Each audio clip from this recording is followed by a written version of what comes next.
Hello and welcome special attendees from the Seaford Camera Club in Adelaide, Australia, whose images I will be editing today. This is my weekly live Edit My Photo. I'm Darlene with Digital Photo Mentor. If you haven't been here before, please remember to subscribe to the channel and give this video a thumbs up. Then you'll be notified. Make sure you hit that bell so you're notified when I have new videos coming out, such as this one. I do this every week at this time. You too can submit your images. You don't have to be from a camera club.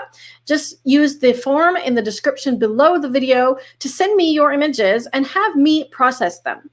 The benefit of this is I have many years of experience using Lightroom, Photoshop, Luminar, and many other tools, and I'll give you an idea of what I would do to your image and the steps that I would take to process it. And it might be something completely different than you saw for your image.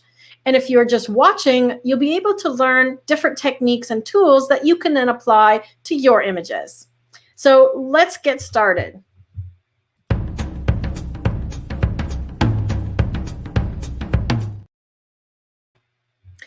Okay, so I'm just going to pop over to the chat here because I wanted to welcome the Camera Club members again. Okay, if you are in Adelaide, welcome. Please use the chat. If you're watching this on Facebook, you do have to allow or give StreamYard permissions to allow you to comment. And then I'll also get to see your name as opposed to just Facebook user. First, before I start, I want to just do a quick little shout out. And I'm just going to pop over here to my collection. We lost a friend of ours, a dear friend of ours, Cathy, Nanna, Dobbie. She was a tour member of ours. There's a good picture of her. She was a tour member of ours, and many times in Nicaragua, she came with us, and also Drumheller Workshop. And sadly, she passed away on Sunday and succumbed to cancer. So I just wanted to give a little toast to Cathy. She was a soul that was a very kind heart. She always was full of fire and spunk right up to her 82nd or 83rd year, and she's an inspiration for me. And this is a toast with some Nicaraguan rum because that was a place she holds dear to her heart and the people there. So Nanna, Cathy, Nanna, Dobbie, wherever you are, you're smiling on us, and I hope you have a cocktail. Cheers to you. So I don't want to make a sad note today because wherever she is partying, I am sure. All right, so I have got Lightroom on my screen here. I'm just going to make it this way and get rid of some of the stuff here. All right, so now you should be able to see my screen. Can everybody see okay? Let's see. Nigel, welcome, Nigel. Nancy's here as always. Welcome, Nancy. I think I saw Vivian here as well. And of course, Linton, I just wanted to give you a shout out, Linton. Thank you for organizing this with your camera club. As you can see, I've got some of your images on the screen, and I added a couple more because I wanted to show you something with the new portrait Bokeh AI that literally just came out yesterday, and your group hasn't sent any people images, so I just grabbed one. Actually, I've got one of yours that I did before from Vietnam. So I want to get started with these, and I went through all of your questions, and I'll try and reference them as we go through because I know some of you had a few questions about your images or processing in general. If I've missed something from the form, please put it in the chat, and I will answer your questions here. So Rob is my husband / moderator. You'll see him commenting in the chat, and you'll also see me looking over here because that's where my laptop monitor is. So I'm going to work on them. So I want to start with this image from Benjamin because I think it's a great image. And you said you're using Capture One, which is amazing. And the question or specific thing that Benjamin asked was about color editing. So I'm not sure specifically what you mean about that, Benjamin. So if you're here, please let me know. But this is actually the finished image. So I've already done a bit of processing on this one. Let me show you the before and after. Right, so that's what it looked like before. So it's already a really good image to begin with. And now I've just enhanced it to bring out the colors, right? Specifically on the boat. So I'm going to show you how I did that and why, all right? So the foundations of editing are that you want to start with a good image to begin with and enhance it, okay? So there's times when you can fix things, yes, absolutely, but you don't want to start with that mentality in mind, okay? Use that as a last resort and use photo editing as an enhancement tool, okay? If there's an image that means a lot to you, such as, you know, something that you can't capture again and you didn't quite get it perfectly, by all means, then fix away. So I'm just going to reset this image so that you can see what I did to begin with, okay?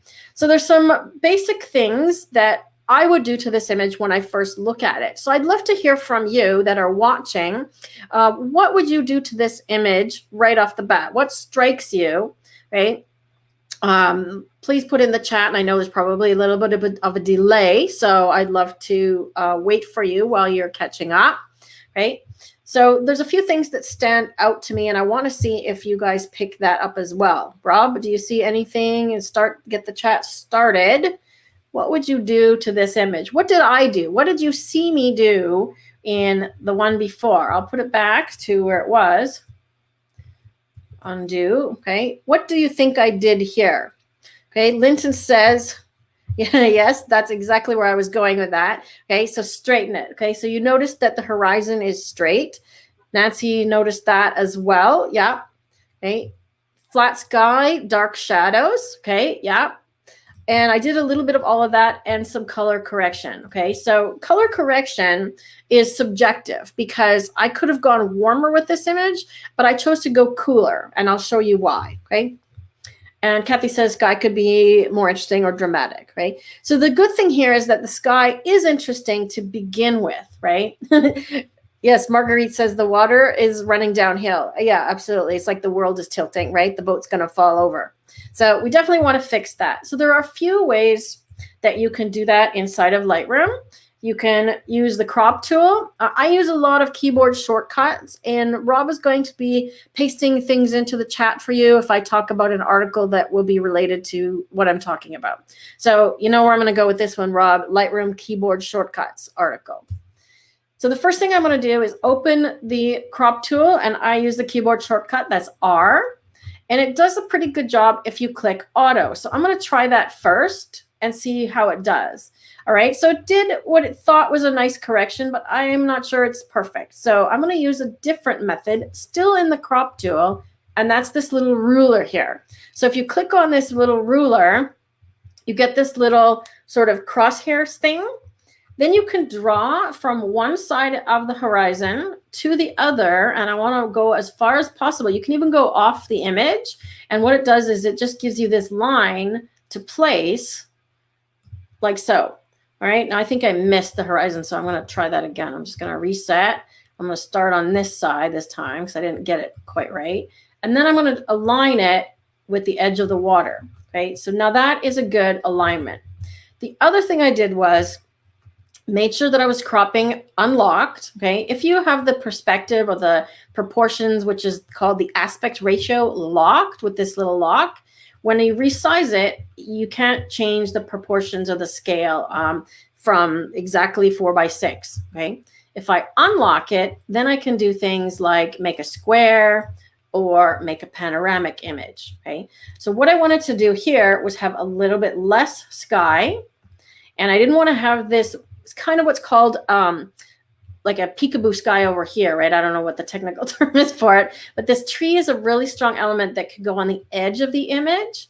So I don't want to have anything that is brighter on the other side of the tree. Okay, so I'm going to come into the edge of the tree, and I wanted to make more space in front of the boat. So this part over here is kind of empty. So I cropped in a little more on this side to put the boat sort of in that rule of thirds area and more space in front of the boat. Okay. Now I also tried straightening this image based on this rope here that's hanging down from the tree. And you'd think that something that's hanging would be straight, right? But you'll see what happens if I try and do that. So sometimes you can work on verticals, right? That's all right as well. And maybe the water is sort of going away at a distance. So let's see what that looks like. But to me, it still feels like the water is tilting. So I prefer working on the horizon, and it gave me something that looked straighter, right? As you said, the water is not falling out of the scene. Okay, so that's the first thing, is the cropping. So we've already got an improved image, tighter in on the boat. The next thing that I'll often do first is to choose the color profile. So I noted that some of you are using different programs. Benjamin's using Capture One. I'm sure they have something similar to this. This is Lightroom Classic, okay? If you're using, I see Phil's using Photoshop Elements, Michael's using GIMP. That I'm not sure about. And Lightroom 6, Cathy, I do believe that this is built in, but it's in a different place. Okay, you may find it down below here under calibration or somewhere on your version. Okay, but what I'm looking at is right at the top here. So Linton is the only one using Lightroom. Okay, and I'm going to open the profiles. Okay, if I just choose the pull down menu, it only gives me Adobe choices. If you click the little squares, you should be able to find one for your camera. And in this case, it's a DNG, and I'm not sure what camera was used to photograph it. Let me see if I can find out here from the metadata. It looks like a Leica. Okay, so it seems like the Leica profile is not installed in my version of Adobe Camera Raw. So I can choose from some of these other Adobe ones. There's landscape, portrait, standard, or vivid. So I think I chose vivid if I'm going from memory, or this one here, which was landscape. So you see, just by hovering your mouse over, you get these different colors showing up. So even if you want to do something like monochrome, it's a starting point. So I'm going to choose this landscape one because it gives me a bit more punch and color, right? Then we're going to work on what I call the white point and the black point, okay? So there's two ways to do this. Hold the shift key and double click the word whites, and then double click the word blacks. And what it does is it pops these ones into a position where on the histogram, it spreads it out on the top and the bottom so that it's just touching, okay? So there shouldn't be anything clipping, meaning no detail. So I'm going to double check that by holding down the Alt key, Alt option, and clicking the slider. You'll see showing up in white what's clipping. So here it just looks like the tip of the boat and that window reflection. So I'm actually going to leave that and deal with those in a different way. And I might even take it up just a little bit higher. Okay. Then I'm going to check the blacks.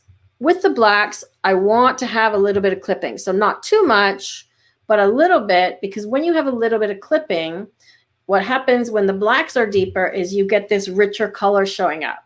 So look at the before and after. So all I've done is change the color profile and added a bit of blacks, and we're already got a punchier, more colorful image, right?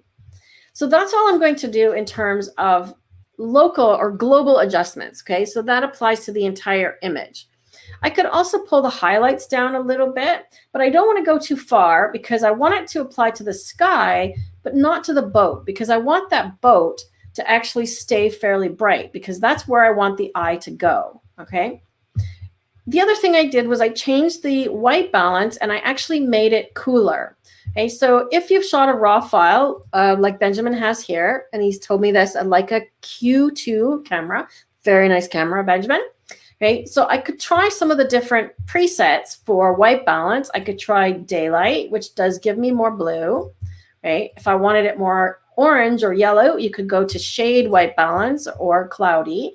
But I like the daylight, and I think what I'm going to do is I'm just going to actually dial in more magenta. So you can grab the slider and do that with the slider. But if you want it to go slower, you could use something that's called a scrubby slider, okay? Has anybody ever heard of that? Tell me in the chat if you've heard of a scrubby slider, okay? So it's not dirty. It doesn't mean it's dirty. Okay, so watch where my mouse is with the little green circle. When I put it over the number, okay, so where this slider is, I put it over the number, the icon changes from the normal arrow of the cursor to a hand with a little arrow that goes back and forth. So when I click there and hold, and I just drag back and forth slowly, what it does is it moves that slider in smaller amounts. So if you've ever tried to move the slider just 1 or 2 or 3 points and it goes crazy and goes 10, use that scrubby slider, right? That looks pretty good. I might give it just a tiny bit more warmth. So see what I'm doing by adding the blue in, right? I'm changing the focus from the whole image is sort of warm to now it's on the boat. Because in your image, warm colors push out of the image, or what's the word I'm looking for? Project, and cool colors recede or go back into the background, okay? So the blues in the sky and the water are receding, okay? Another thing I'm going to do is just give it a little bit of clarity. I always recommend taking your sliders to extremes and then coming back somewhere in the middle. So I know I want plus clarity, but I don't want to go all the way, at least not on the entire image. Okay, so I'm going to go probably about 20 or so on this one. And then I'm going to start to do some local adjustments. Everything here that's in a slider is called a global adjustment. It applies to the entire image equally. Now I'm going to use a graduated filter, okay? And that's up here. The keyboard shortcut for that is M. If you hover over it, you can actually see the keyboard shortcut. Or if you go up here to Tools, you'll see the keyboard shortcuts next to them as well. Okay? The graduated filter is like one that you would drop into your lens where it's dark on the top and then it fades out to clear. Okay? So it allows you to darken the sky. The problem with using one of those actual filters in the camera is it doesn't account for things like this tree or something that is sticking up into the top of the picture. Okay, so if I want to lower the exposure, I'm just going to reset this. So double click Effect. So if I lower the exposure, you can see that it's also affecting the tree, which I don't want. Okay, so I want to darken the sky a little bit. I want to give it more contrast. I want to give it more clarity, which will help with that contrast. And I might even want to give it even a bit more, bring out that magenta, but I don't want it affecting the tree. So then I can go to the bottom of this little mask tool and turn on what's called the luminance mask. Okay. Click this little button here. And what it allows me to do by dragging this from the left is I'm removing this effect from the darkest areas, in this case, the tree. Okay. Sorry, I've got cat hair on my nose. All right. So now let me turn this graduated filter off and on. You can see that it is affecting the tree a little bit. I'm going to just angle this a bit down. It is affecting the tree a little bit. And I want to make sure I get that sky. Okay. So to grab this to rotate, you can do it over here, but just grab the middle line and you can rotate like this. Okay. To separate the fade or make the fade larger or smaller, just grab one of the outer lines. So you can see that it is affecting the tree, but it's affecting the trunk and it's actually bringing those highlights down. I'm going to do it even more, right? So the sky has become darkened and so has the tree. And because that tree was that yellow, it's actually taking away from the boat. So this is a good thing. I want to do that. And in fact, I want to get this little buoy in here, but I don't want to angle this anymore. So I'm going to use the brush. Okay, so the graduated filter or the tool has a lot of things built in that you can actually customize it or paint in even more of this effect to other areas. So if I want to get this dock, for example, see, I can darken that as well. I could even go over here and paint it in over here. So when I show this mask, hit O for overlay, you can see that I've added it to these areas as well. Here, let me just change it to red. Okay, so there it is. So I'm changing the color of the overlay by Shift O. So it was green, white, black, red. And that's just to help me to see where it's applying. Okay. So I'm going to say I'm happy with that. Maybe make it not quite so dark, but I want to give the sky some texture. There we go. Let's take it up to extreme and some contrast. Okay, so now the sky is really punchy. I might even bring the whites up a little bit. Now see what that's doing is it's bringing the clouds and adding contrast to the sky. Okay, so before I added blacks overall, now I'm adding whites to bring that contrast back in the sky. Let's take a look at where we're at. See the difference? Much punchier. Here the tree is now toned down as well. And I can take that even farther. I'm going to use a couple of radio filters now. And the keyboard shortcut for that is Shift M. The first one I'm going to do is darkening and highlights down. So I'm going to draw it over this tree. Okay, and I want to make sure I get that Bowie. Okay, now you'll see again, it's applying where I don't want it. I don't want it on the sky. I just want it on the tree. There's another version of the range mask, and that is color. So when you choose color, you get this little eyedropper that you then click on the image, and anything that's that color is what's going to apply. Okay, so you can see that it's now applying. I might have to zoom in here. I didn't quite get the right spot. Oops, there we go. All right, let me click again. And I want to get this Bowie. There we go. I got the Bowie. And I'm holding down my command or control key, but I want it to get this as well. So I may have to just paint that Bowie in or give it another radio filter. Okay, so if it's not applying where I want it, okay, it's definitely on the tree. It's doing what I want. And maybe even make the tree a little bit bluer. Then I can actually copy this one. Okay, so I can copy this radio filter by right-clicking and choose duplicate. And I'm just going to move it over, make it smaller, and then I'm going to put it on this buoy. Okay. I'm going to zoom in so I can see the buoy better because I feel like I'm missing it. Oops. What happened there? Okay, let's get back over here. All right, my mouse is doing crazy things.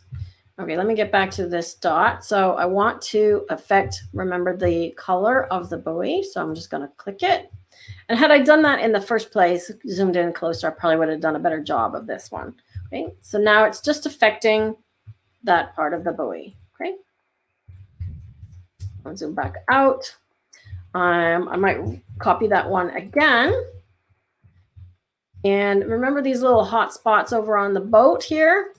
Right, so it's still applying to that same color, and you'll notice that it actually worked on that boat hotspot as well. So let's copy it one more time, and I'm going to move it over to this hotspot. So copying these radio filters, I can quickly do some local adjustments to tone down these areas without having to do it over and over again with the same tool. Okay, so now this one is not matching because maybe it's a different color, right?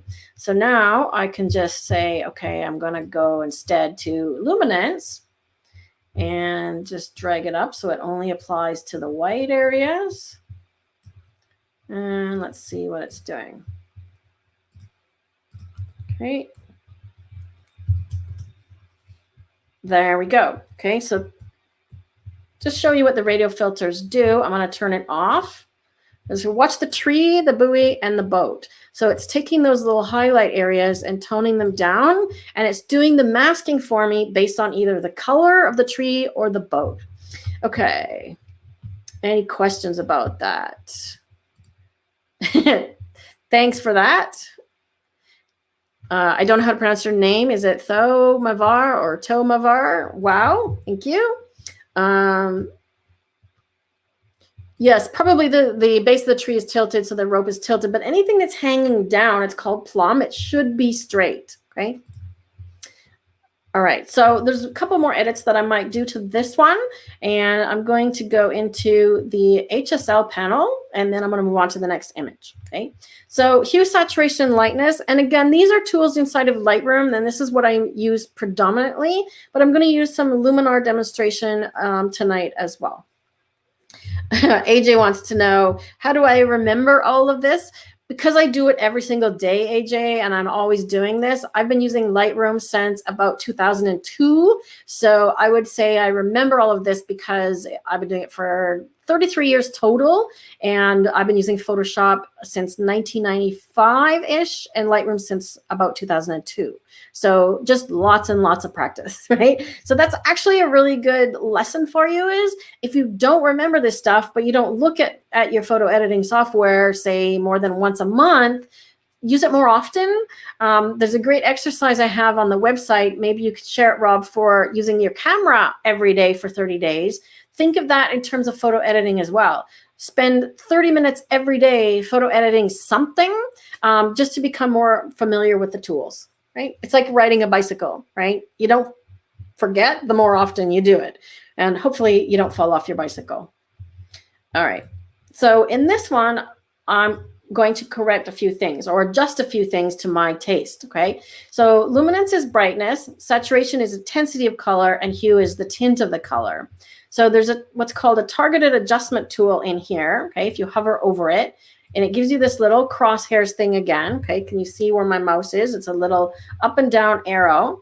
So what I want to do is I want to actually lighten even more this boat, okay? So I can drag up to lighten it, down to darken it, okay? So see how it's also affecting all the other colors that are the same, okay? So I only want to go a little ways with it. And I actually want to brighten this grass up a little bit because I find it's a little bit dark and I want to just have a little more detail there. And maybe I've gone too far with the brightening of the yellows, right? I could also play around with the blues of the sky if I want to darken. You want to be very careful with these sliders that you don't go too far and do something like that, okay? Because it's really easy to end up with something that looks quite bizarre, okay? So I'm actually going to do that. And then I'm going to bring up the saturation of the blues a little bit. Okay, so I don't want to oversaturate the whole image. And I could even punch up, see, I can punch up the purple and magenta in the sky that way without oversaturating everything, okay? And the last thing I'm going to do to this image is add a vignette, which is under the effects panel. So Lightroom does not allow you to do an off-centered vignette. So I'm just going to do a really basic one, simple on the edge. So take your feather all the way to 0 to the left, bring the amount down really far. So this is done so you can see the positioning and shape of this vignette. So I'm actually just going to leave it about like that. And then bring your feather back up high and adjust the amount, okay? So you don't want to do a vignette that looks like this, okay? Try to avoid vignettes that are really super duper obvious, okay? When you look at this image, the first thing you look at is you go, oh, there's been a vignette added. But you don't want people to say that. You want them to say, beautiful image, right? Or nice boat, okay? So if they say nice boat, you've done your job because you've put attention on the subject, okay? Which is what we want to do. So I'm just doing it ever so subtle. And then I'm going to use another radial filter. And then this time I'm going to draw it around the boat because I want my attention here. But I'm going to switch it or invert it so that the focus is outside. Okay, the mask is outside. Let me turn off that mask so you're not seeing it. And you can see that it was actually set to minus exposure and minus highlights because it remembers what you did last. Okay, now that's too dark, so I'm just going to turn that up a little bit. And that as well. So I just want a very subtle darkening all around. Again, I'm going to turn the radial filters off and on. So you can see how bright that tree was and that buoy. And now I'm really toning it down so that that boat is the focus of the picture. Okay. I could probably even take it farther with this buoy, and I'm going to show you another way to do that with actually the clone and heal tool. Okay. If you choose heal, but set it to about 30% opacity, then I'm just going to draw. I'm making the brush smaller with my left bracket key. So I'm just going to draw over the buoy, and Lightroom will pick a spot, somewhere over here. Looks pretty good. And you can see that if I take the opacity all the way up, it's going to try and get rid of it. Okay. You can also see that I needed to paint a larger area. Okay. But if I go somewhere in the middle, it just fades it out. Okay. So the more opacity, the more it's trying to replace it with that blue water. Okay. So it's just toning down that buoy even farther. See that? Like so. So that's a little trick for toning down hot spots when you just want to do a little quick version. All right.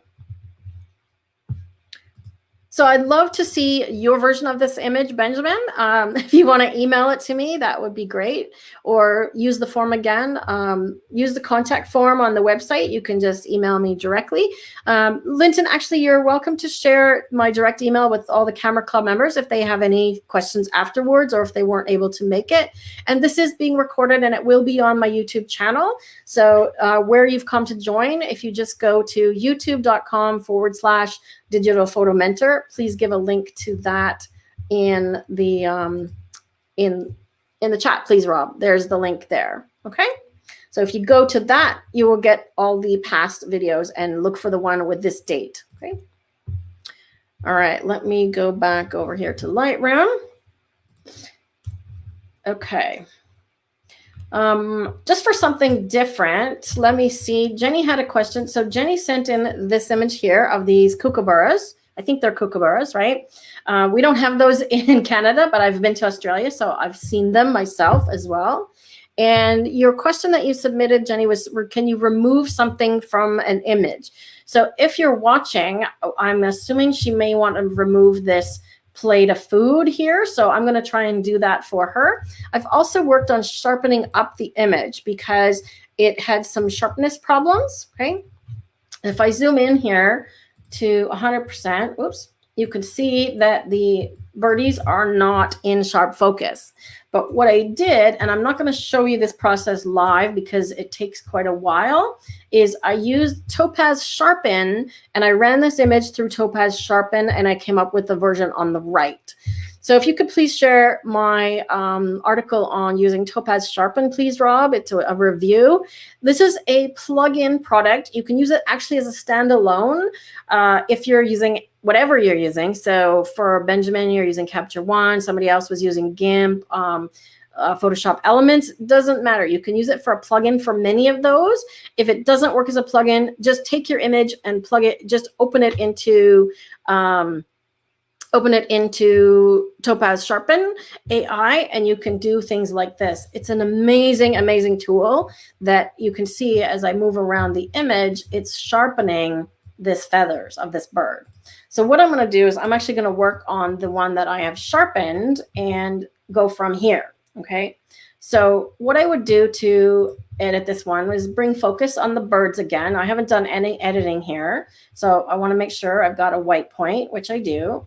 I want to make sure I've got a little bit of black, and I'm going to probably just give it a little bit of texture and clarity. Again, I don't want to go too far because this is applying to the whole image. Okay. So I want to remove this, and I'm going to do a radial filter on the birds. So I'm darkening. So you can see already it's darkening, but I want to invert it. So it's doing that outside the birds. Make it a little bigger. Okay. You can rotate your vignette as well. So this is how you do an off-center vignette like I did on the boat. Okay. So just like that. And maybe I'll feather it just a little bit less. Make it a little bigger. You can actually even go right off the image. So if you make the image smaller, you can actually have it fade right off like that. Okay. Let's go back to there. I'm going to warm it up a little bit as well because I feel like it's a little on the cool side. So that's adding yellow up here in the basic panel. So I'm just going to add a little bit of yellow. And then I'm going to take it into actually Luminar to show you how to remove this subject, okay? Because I'm looking at your form. Jenny, you're using Windows 10. So I'm assuming that you're using the photo editor that comes with Windows 10. For those of you that are not using Lightroom, which is everybody but Linton, and I know, Linton, you're using Luminar as a plugin or partly as well, I want to show you some of the things that Luminar AI can do.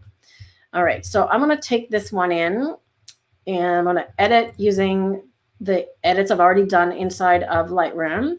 Now, for this purpose, I'm just going to use a JPEG because that's a little bit faster, but I encourage you to always shoot raw and always use the largest possible file and format that you have so that you have maximum color and information in your file, okay? So that's raw when you're shooting, and if you're going into a plugin, that's generally a TIFF, okay? So I want to use the erase tool in here. Okay, so now there is a clone and heal tool in Lightroom, but it's not going to do a very good job. It's very rudimentary. If you have spots like dust or things like that, it's okay to remove them. But if you have a more major job like this, it's not going to work. So you either need to bring it into Photoshop or something else, in this case, Luminar. So I'm just going to zoom in a little bit, and I'm going to open the erase tool. Okay, so the erase tool in Luminar is pretty darn simple. Okay, so it starts off with giving you a brush. I can make it larger with the bracket keys or the slider here. And I'm just going to paint over the beginning of this part here. You know, I don't want to go too far, and I don't want to get too close to his foot. I'm going to do it piece by piece. So then I just click erase. And you can see it's already done a good job.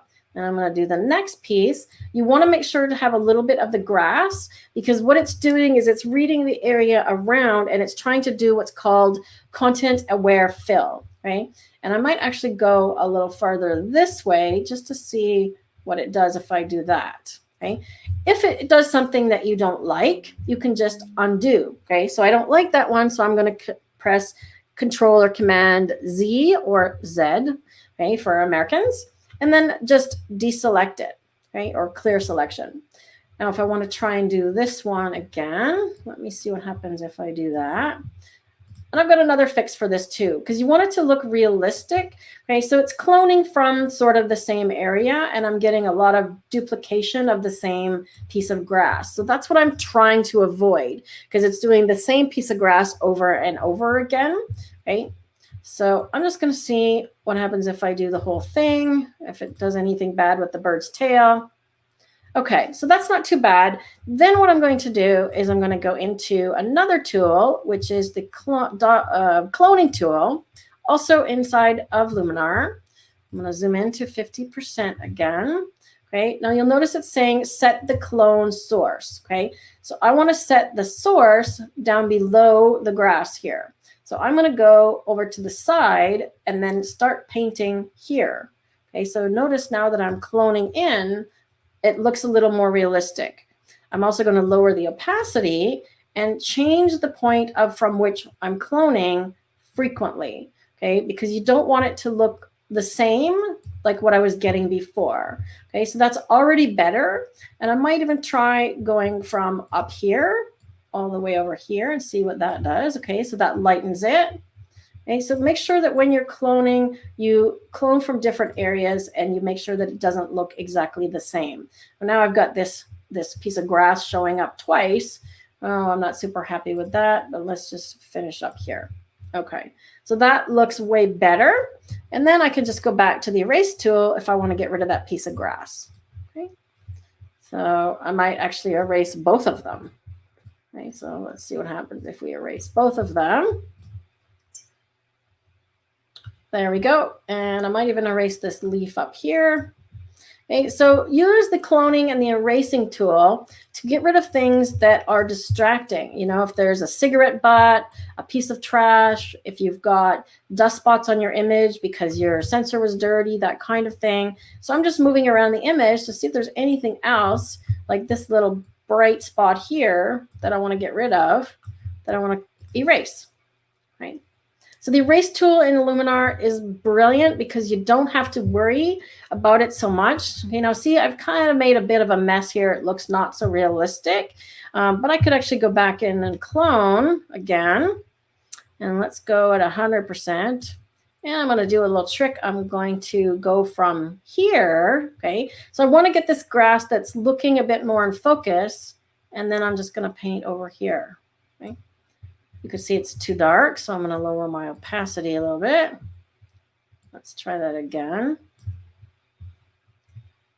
Still too dark. Okay, so I'm going to set my spot a little higher because it's a little bit lighter.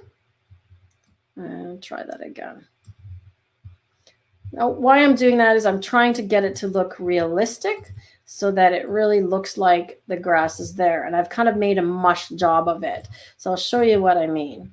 Okay, when I zoom in here, okay, it's kind of mushy and it doesn't look any realistic. So ideally, I would probably take this to Photoshop. So Luminar is going to do a pretty good job. I'm going to apply that. But let's see what happens if we take it into Photoshop instead. Okay. So this one here, I'm going to do right click, edit in Photoshop, and it's going to do the same thing. I'm going to edit a copy and open up Photoshop. Do you have any questions while I'm doing that here, Rob? I've got Rockabilly Bill says, what software are you using? I'm currently using Luminar Classic, and this is a monthly paid subscription with Adobe, okay? Yes, you can watermark your images with Lightroom Classic. You can also do it with Luminar. That's something that I actually showed on another video. So Rob, if you could please share how to make a watermark. There's two different ones. There's one in Photoshop, and there's one for Luminar. If you could please share those. The Luminar one is simpler. So Rockabilly Bill, let me know if you have a Adobe membership or not. Okay, so now I've got the image in Photoshop, and you've got a lot more tools in Photoshop. It's kind of the industry standard. It's the high-end version, but it's also a lot more of everything. Okay, it means it's more complicated, it's more powerful, but it's also more complicated. Okay, so what I'm actually going to do here is make a new layer. Right, so already again, this is complicated. So I'm making a new layer because this is what's called non-destructive editing. And then I'm going to use something called the patch tool, where I literally just draw around the thing I want to erase. Okay, and then I'm going to drag it over here, and Photoshop's going to try and grab the grass from the new area and put it into, oops, I've got to do all layers. Okay, so I made a blank layer and it's done its job because I dragged blankness. There we go. Okay, so now it's going to try and fill that area in with something similar. Okay, and if I'm not happy with it, which I'm not, I can just undo. Right, so undo, and I could try a different area. Okay, so what's happening is it's going to make it blurry, most likely, and then I'm not going to be happy with that either. Okay, so Photoshop is not doing a perfect job on this either. So this one is a tricky one. Okay, that's probably pretty good. So that looks the best so far, I think. And then I would just go in and clean up this little guy here and erase this grass. Okay, so now I'm just using another one of the cloning healing tools inside of Photoshop. Okay, so there's multiple ways to remove things in Photoshop and different programs. You have to sort of use the tools that you have and make the best of it, right? So if you don't have Photoshop, use Luminar. If you don't have Luminar, use Photoshop or Elements. And I noticed somebody's using GIMP, which is the free program. Okay, so that looks pretty good. So I want to look realistic, and when I zoom out, it does. Okay, so then when I hit save and go back to Lightroom, you'll notice that I've got the original version, okay, which is blue and out of focus. I've got the sharpened version. Oops. Let's go back here. So I've got the original version, the sharpened version, the bad erasure version, and then the Photoshop erased version. Okay, and all of those come back into Lightroom because I'm using them as a plugin. I see there was another question. So AG wants to know the difference between Luminar, and I'm using Luminar AI, and Photoshop. Well, the difference is they're made by different companies. Adobe makes Photoshop and Lightroom, and to get them with the current version, you have to pay monthly. It's, I believe, $19.99 US a month. Is it $19.99? And you get, no, pardon me, is it $9.95? Who has, I don't even know how much I'm paying. I have the whole thing. And you get the full version of both of those as the photography package. I believe it's $9.95 a month, okay? But you have to pay monthly. If you stop paying, you don't get to use the program anymore, okay? If you buy Luminar, it's a one-time purchase, and it's made by Skylum. So if you want to share it with them, Rob, for AJ, I've got an entire Luminar playlist. Actually, the best place for you to start if you've never tried Luminar before is my 5-day editing challenge. If you could share that, please, Rob. And that works for Camera Club members as well, because I'm going to do the next one in Luminar, okay? And show you a little bit more of what it can do. Linton confirms, yes, US $9.99 a month for Photoshop and Lightroom. Yep. All right, let's see. So we've done birds, we've done a boat. Linton says to do some other images. So I've got a couple from Cathy, and let's see what Cathy asked. Okay, how to sharpen and bring out a subject alive in a photo. So I'm guessing this one is maybe not so sharp. Oh, he looks fairly sharp. Okay, so I definitely could run this one through Topaz Sharpen, but I'm actually going to take it into Luminar and show you what Luminar can do. If you are you're using Lightroom older, I see. So I'll show you a demonstration here in Lightroom just for Cathy. Okay, so the sharpening is going to be under the details panel, right? Before I do any sharpening, I'm just going to do some basic edits. So what I'm looking at is that the highlights are way clipping, and I'm not going to get any of these profiles because she's sent me a JPEG, and I'm not sure if this one's been edited or not. If it's not the original camera file, it's not going to recognize it. Okay, so this was shot with an Olympus EM1 Mark II. Okay, so that's a nice camera as well. I don't seem to have Olympus profiles plugged in also. So if you have a camera like the Leica or the Olympus and you're using Lightroom, make sure that you install the camera profiles for your camera. Okay? I can go down here and see if there's any artistic ones that I like on this image better and use that. Actually, that's not bad. Okay, that punches up the green a little bit. So let's use this one here. Okay. The next thing I want to do is just darken it overall because it's that bright background is really blown out. Okay, so I'm going to tone that down and I'm going to add a vignette. Okay, now I've got some presets that I have made and I can just click those and apply them with one click.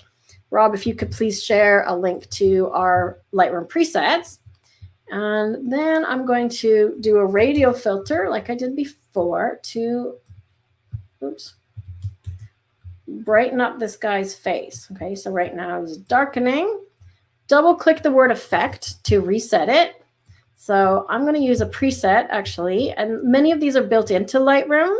There's one called Dodge Face, but I've actually edited this one. So I increased the whites. I found that their version of it makes the image look flat because they brought the shadows up, and I find that it does make the image look flat that way. So I want to make sure that I bring the whites up and the blacks down to keep some sort of contrast in the area that I'm lightening. Okay, because if you just bring up the shadows, here I'll show you what happens. Okay, so if I just bring up the shadows, you don't get that nice contrast and punchiness. Right, I can bring up the exposure as well. Right, let me show you the difference. See how I've got more contrast and punch in the fur. Okay, I can also, while I'm here, add some texture, add some clarity, and look, there's a sharpening slider. Okay, so I'm going to give a little bit of sharpness, and I think I've gone too far on the clarity. So I'm going to zoom in here so you can see what this is doing on his little face. Okay, so show you the difference before I've applied the radial filter and after. So I'm brightening and increasing the texture on his fur just using that one radial filter. Okay. Now I'm going to do the overall sharpening of the overall image. I think I'm going to crop this one also. Right, this tree over here. So there's another what I would call sort of captured part in between here. I'm at a loss for words today, apparently. So I'm going to blame it on the sip of rum that I took.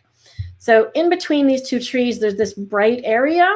So there's a dark area, a bright area, a dark area. And when you have this occurring in your background, it's going to take attention. So I want to kind of get rid of that or minimize it and just have less of that sort of alternating back and forth, dark, light, dark, light. And I'm going to get rid of a lot of that bright sky. Okay. Okay, now we can see that we really focused in on this little guy's beautiful face, right? And down in the details panel, this is where you'll find sharpening in Lightroom. Okay, so if you take the sharpening up to high, you're going to get what's called artifacts. Okay, so can you see? I'm going to go to 200% just so that you can see this. Sorry? Oh, still have a thing on the screen. Okay, I got to find that. Where's the comment? Get rid of that. Okay, there we go. Sorry about that. So now can you see right in here, this is actually the pixels and the pixelation of the actual pixels of the image. So we're sharpening the actual pixels when we go too far, right? And because this was shot with an Olympus, which is a slightly smaller sensor camera, okay, the pixels are going to be not quite as, they're not as densely packed as what you'll have in, say, like a full frame Canon Mark IV or something, okay? So you have to be really careful of over sharpening. This is what over sharpening looks like. And you start to see how around this leaf, there's this little halo, right? That's from over sharpening as well, okay? See that? Okay, so I'm going to take the sharpening up high, and then I'm going to show you what this masking slider at the bottom does. When you drag it up, I'm going to use the Alt Option key and click it. Let me just zoom back out here. When you hold the Alt Option key down, it shows you where this effect is applying in white. So right now it's applying to the entire image. Okay, so if you're familiar with Photoshop, masks in Photoshop work the same way. Now watch what happens as I slide this to the right. Okay, so keep in mind that all the places that are white are being sharpened. Okay, so now the parts that are not white are not being sharpened. So the black areas are not being sharpened. Now when I zoom in, okay, you can see that the sky was part of that area, or this background here, the bokeh, is not being sharpened as much. Okay, so I'm getting rid of a lot of those artifacts, but you still want to be careful of going too far with your sharpening, right? Now, this was shot at ISO 1600 as well. So one thing you want to also be careful of, let me just turn the, okay, can you see the settings there? So that's the exposure settings, ISO 1600, f9 at a 2/50th of a second.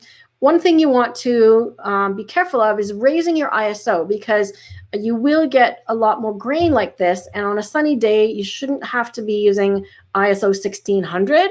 Okay. In this case, if you had used, say, f5.6, okay, or even like f2.8, because your lens, you have f2.8, you would have gotten a lot more blur in the background. Okay. So your background would have been much more beautiful bokeh. And you could have used probably ISO 400 and a lot less of that noise, okay? And what I know about koalas is they generally don't move that fast. So you've got a good shutter speed there for the lens that you're using. So that's good. You keep using 250, right? But you don't need any more than that. So a couple of tips on camera shooting there as well, right? Yeah, the camera profile is given the koala brown fur. I do know that they are gray. So yeah, if we want to get rid of that camera profile, I can just go back to the regular color one, and his fur looks a little better. Yeah, I agree. I was just trying it out, Linton, to see how I liked it, but I agree, koalas are more gray, and I have seen them as well myself. So you folks in Adelaide are lucky. I don't know how many koalas are near you. If this is nearby, you have the opportunity to go and photograph these fellows all the time. So I hope that helps you, Cathy, with the sharpening. Okay. I am going to pull this one into Luminar as well, because I'm going to make a duplicate of it. And I'm just going to actually undo the sharpening that I did and double click that. So I'm not sharpening, and I'm not sharpening here. So I've got the same image, but minus the sharpening. And I'm going to take this into Luminar, because the tools inside of Luminar work really great on sharpening as well if you don't have Topaz, okay? So Topaz is the one that I would recommend if you have out of focus images. Yes, you can watch it again after slowly. I'm sorry, Cathy, I talk fast, and I'm trying to get in as many of your club's images as possible today. So the video will be on YouTube later, and you can actually play me at 0.75% speed, so you can slow me down. So I can try talking like this for you if you want, all right? So yes, you can slow me down afterwards. All right, so I've got this open here. Okay, so when we get back into Luminar, I know which tool I'm going to use, and that is their details tool. I'm going to zoom in here so we can see the fur. And small details is the one that works great. So look what happens when I bring up the small details. In all honesty, that looks way better and sharper than what we got in Lightroom. Okay, now I'm taking this to extreme just to show you what it can do. And again, I want to sharpen, but make sure I keep the masking high. So I'm not going to take this as far as what I did here. Okay, and I'm going to only paint it into the koala. So the beautiful thing about Luminar and all the tools inside Luminar is they come with a masking tool. Okay, so just like I was doing with the graduated and radio filters in Lightroom, I can do that with all of the tools in Luminar as well. So this one I'm going to paint in. Okay, so you can paint or erase. Paint is a little brush. I'm going to use 100% opacity. and just go a little larger. Now I'm going to show you the mask, okay? So I'm going to show you right now that it's applying to the entire image. So as soon as I paint, it starts showing me the mask, right? And you'll notice that the effect now has disappeared from the rest of the image. So I want his face nice and sharp, but let's say I want his body only half as sharp. And maybe I only want these leaves 30% sharp. Okay, so I'm changing the opacity and even this log up here, and I've left the background. Okay, so now when I toggle this on and off, okay, hopefully you'll be able to see it. You see that I'm sharpening the koala. Okay, so that's off. I'm sharpening the leaves and the tree a little bit, but the background not at all. So how beautiful is that? Okay, there's another tool in here. Okay, and I'm going to copy, I'm going to copy this mask. Okay, so I go back into the mask, 3 dots over here allows me to copy it. And I'm going to do that because I'm going to apply the same thing to the structure tool. So structure is kind of like clarity. You can see what it does here if I go to extremes. So I could apply this to his fur, but I'm actually going to do a trick. I'm going to do minus, okay? So you can see that it makes it blurry, but I'm going to paste in the mask. So it's just the koala, and then I'm going to invert it. So it's opposite. So see where it's blurring? So I'm now blurring everything except the koala's face. And I think I want to paint a little bit more of the body. Oops, I'm going to erase, not paint. Okay, so if you get it wrong, just change the brush and keep going. Okay, so this is the eraser. This is the paint in. So I want these not so sharp. That's fine. Like so. So you see what it's doing. I want to get the tip of his ear. I'm going to turn the mask off so you can really see it here. Let me turn that off. See, it's giving me more of that bokeh in the background. Okay. Now, something else that's just been added to Luminar is portrait bokeh. And unfortunately, it doesn't recognize animal faces yet. That's something that they may add in the future. But let me just do a before and after. Right? Can you see it's very subtle? Here, let me just go full screen over here so the guy is bigger. Okay. And I'm just going to turn this off. Okay. So before, look at the koala's face. After, look at the background and the koala's face. Okay. So let me get back over here. Once I'm done in Luminar, I can just hit apply, but I'm not quite done yet. Okay. I'm going to do another one called Mystical, which I use a lot, up to about 30%. And it kind of gives this really wonderful glow. And I'm going to go back to structure actually and copy that mask because I like what it's doing in the background. And I'm going to add more blur by pasting the same mask in again. Okay.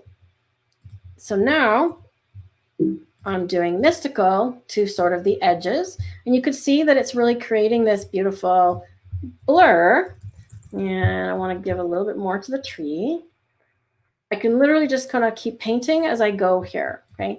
I want to glow his back a little bit and keep his face absolutely sharp. So all of the things I'm doing here is blurring other things and sharpening his face. So those things working together will bring his little face out. Okay. I can also use a vignette here. And in Luminar, you can do an off-centered vignette.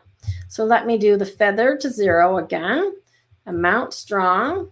I'm going to make it smaller and rounder. And then I'm going to place it off center. So choose subject. And then I'm just going to choose his little face. Move it down a little bit. Might even go smaller. So I really just want to highlight his face. Right? Then I change my feather and then just gradually darken to the level that I want. Okay, so see how that vignette is more customized, right?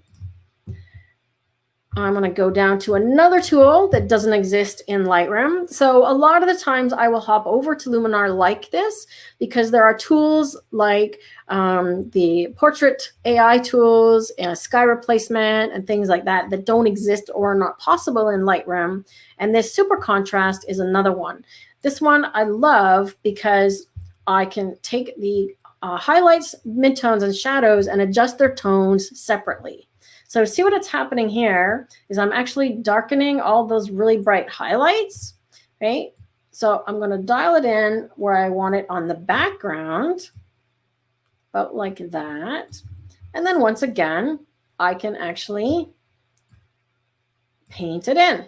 Okay, so I'm just going to start and paint this effect into the background. Okay, so I don't want it on his face. I definitely want to bring these highlights down like so.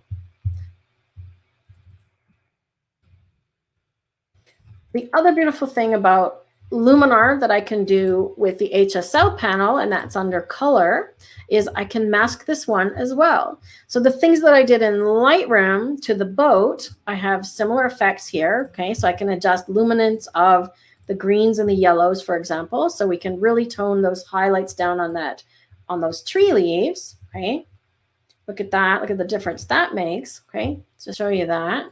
But let's say I didn't want that effective everywhere. Okay, I could actually paint that in. Okay, if I want to increase the saturation of the greens, for example, actually, there's a better way to do that.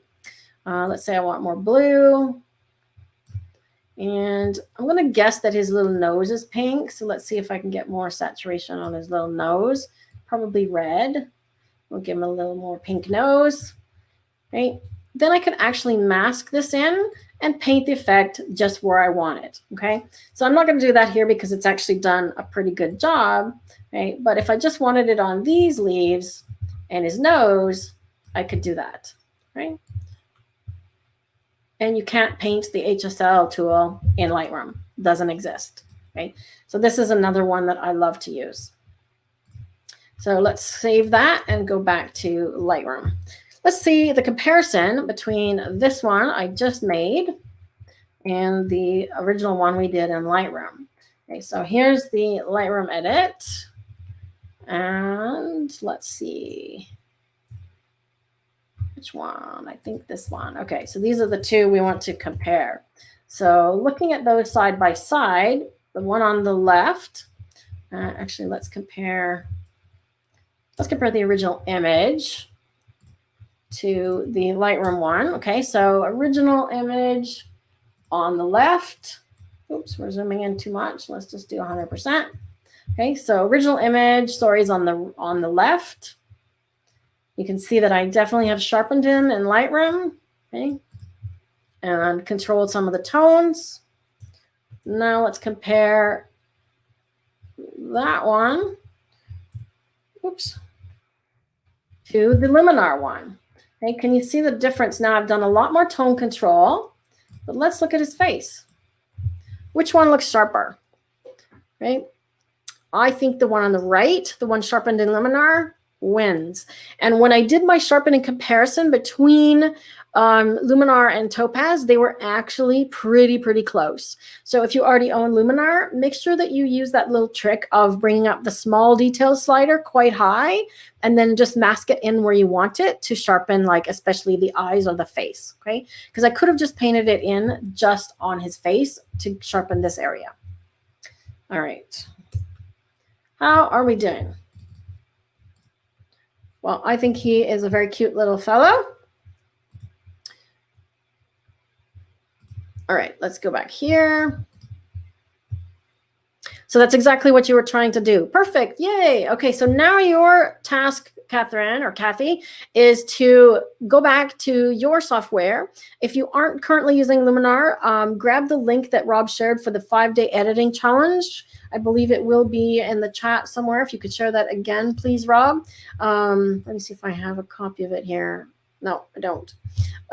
We also have a discount for Luminar. If you are a new purchaser of Luminar, if you use my code Digital Photo Mentor, you will get $10 off if you decide to buy it. But go through the 5-day challenge. There's a free download of Luminar as a 7-day trial, and you can walk through every day. You get one of my raw files to edit and to practice with, as well as a lesson similar to what I just did, teaching a particular technique or tool. And then after the 5 days, you can decide if that's something that you have found value in and that you find easy to use. The biggest reason that I talk about Luminar AI, especially for beginning photographers, is that it's much, much, much, much, much easier and fun to use than Lightroom or Photoshop. All right. So I want to try and get through as many of these images tonight as possible because there's some really nice images. All right, let's do fills. If you have any questions about, sorry, wrong, the question. Question, where is the question? Am I using a stylus or a mouse? I am using a style. I'm using a mouse right now. I'm using the Magic Mouse, partly because I'm not doing any really, really important brushing, but I do have actually a Wacom tablet. Apparently that's how you say it. And if I'm doing a lot of editing, I will use that. Also, partly because I have no more room on my desk right now, because I have a microphone as well for today's thing. So I have both is the answer. Good question. All right, so this one, I'm actually going to take this one directly into Luminar because I want to show you some of the same tools that I use in Lightroom, such as the camera profiles and so on. So this is the image from Phil that he sent me directly. Now, instead of using Luminar as a plugin on an already edited image, I'm actually going to choose Export and take it directly as a raw file into Luminar. Okay, so I'm hoping my computer isn't too hot. It's getting pretty warm in here. I'm going to have another cheers. We're going to take a short break right away here. I'm going to do this image and then we'll take a short break. So I'll allow you to go to the bathroom and get a beverage if you like as well.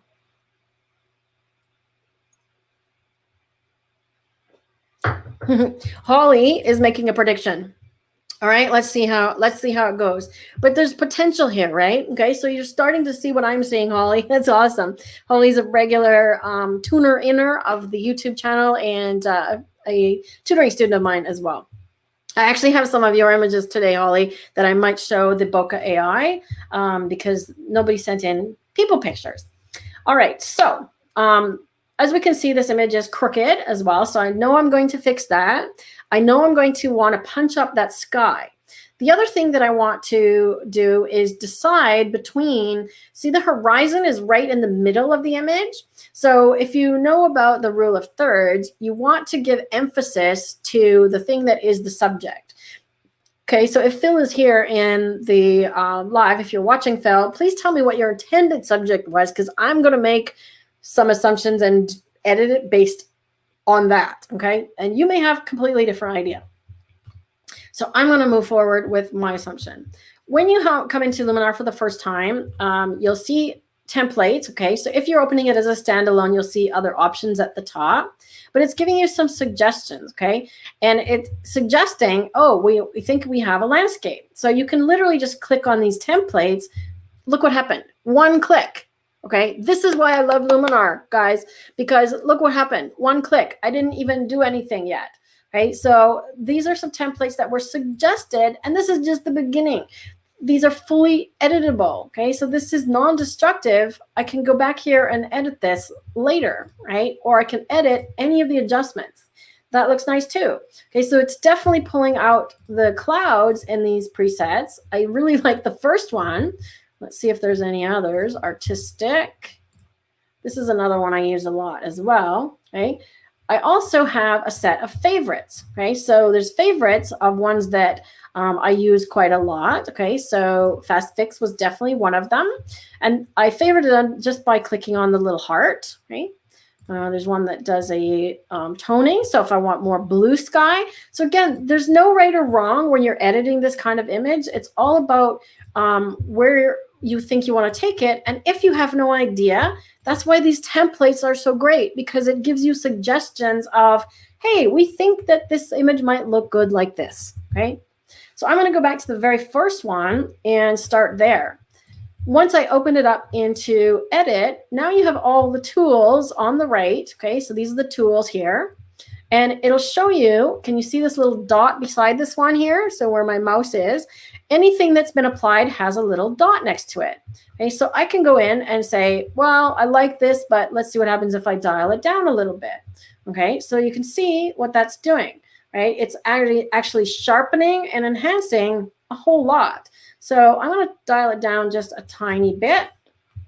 And then this one, the sky enhancer, works kind of like a polarizing filter, okay? So you want to be careful not to go too far, okay? Because I'm getting sort of like this, what's called banding or some pixelation in this area here. So you want to be careful not to go too far. And that's what going too far looks like. So I'm going to scale that down a bit. Now I'm going to guess that it's also doing some things in here. Okay, so color has been applied. So I'm going to look in here to see what it's doing. And it has done... Okay, so it's affecting the greens, which really aren't in this image. So I'm going to go to luminance and see if I can, let's see, if I brighten the blues. Yeah, so you can see what it's doing. But I don't like what's happening in that sky, but we're going to fix it another way. All right, we'll just add some glow to the sky to solve that. But I could also bring down like the yellows and see if there's any yellow. I could see if there's any orange. Oh, look at that. So there's lots of orange in the sky. Right? Red, you'd be surprised. There's often red when you think there's magenta or pink. Okay, so luminance is affecting the brightness. If I turn this off and on, you can see what it's doing. So it's just shifting the colors a little bit. Not so bad. Let's see. Let's fix the crop because it's definitely crooked. So inside of Luminar, there's Composition AI. So I'm just going to click this button. So anything that's called AI has artificial intelligence working under the hood. So it's cropped in a little bit tighter. It hasn't fixed our tilt, but I'm going to press this button to do that. Okay, so now when I hold my mouse over the cropping, I'm just going to straighten the horizon a little bit more. And I'm going to position it where I think it should be cropped. Okay, I'm going to go freeform. Often I find that the Composition AI button gets me really close, and it generally tends to keep the same aspect ratio, but I want to go off the grid and shift the aspect ratio here to keep the full width. Oops, I need to keep that there. Keep the full width of the image, and I'm actually going to have less clouds, believe it or not. Okay, so I want to keep this kind of spiky cloud right at the top here. Okay, so let's see what that does. So I've chosen by my cropping to put more emphasis on the pier and the pillars with the birds on them. I think there's some birds here, okay, as opposed to the sky, okay? Because that sky and the horizon was dead center, the eye goes to both equally. So the viewer doesn't know, am I supposed to look at the beautiful sky because it's very vibrant and colorful, or am I supposed to look at the birds on the pier, okay? Because they're a little bit lost. Let's go down to mystical. So I've chosen to emphasize the pier, right? I'm going to use this mystical tool, which again gives it that sort of really nice soft glow. You can see what it does if I go all the way. And I can also affect, I can brighten or darken the shadows from here, right? I can increase the saturation or decrease it. And I can even warm up or cool the image. Okay, so actually cooling looks nice because it's more pink. I kind of like that. So let's do that. And I'm going to keep this about 30. Right? So the same thing applies. If I don't want the birds sharpened or the pier, I can just erase part of it. So I can just take the mystical effect off those parts. Okay. Like so. Let's put it back on this guy. I'm thinking I want to erase this tower. Does everybody hate this tower as much as me back here? Right? Because everything is beautiful and natural, but we've got this ugly thing here. So I'm going to try erase. Let's see how this works. I'm going to do, well, let's just give it a go. I'm going to go for the whole thing and see how it does. Okay, if it doesn't do good, I'm going to undo it and do it in bits and pieces. Fingers crossed. Fingers crossed. Haha, look at that. Pretty good, right? The looks like the horizon is a tiny bit off, but I can just do another pass right there and fix that. And I should have a beautifully erased tower, just like that. It's a little crooked. So I could probably just play with that and get those fixed up. right? But that did a pretty good job with one pass over that tower, right? Now it just looks like there's kind of a boat on the horizon, so I'm okay with that. And when I zoom out, it's going to look all right. Okay, I just did that last one just to clean it up a little bit. Okay, zoom out. All right, now it looks crooked. So I'm a perfectionist. I don't know about you, but I want to have that straight. So I'm going to go in here and fix it with the cloning tool. Okay, so it's asking me where to clone from. I'm going to click here, and then I should be able to just paint. See how that's working? Paint along the horizon. That looks good. The cloning tool does tend to revert to the original image when you're cloning, and as soon as you apply it, it goes back to all the effects. So look at that. Let's do a before and after. So all I really did here was apply the template, cropped it, added mystical, and erased the tower. All right.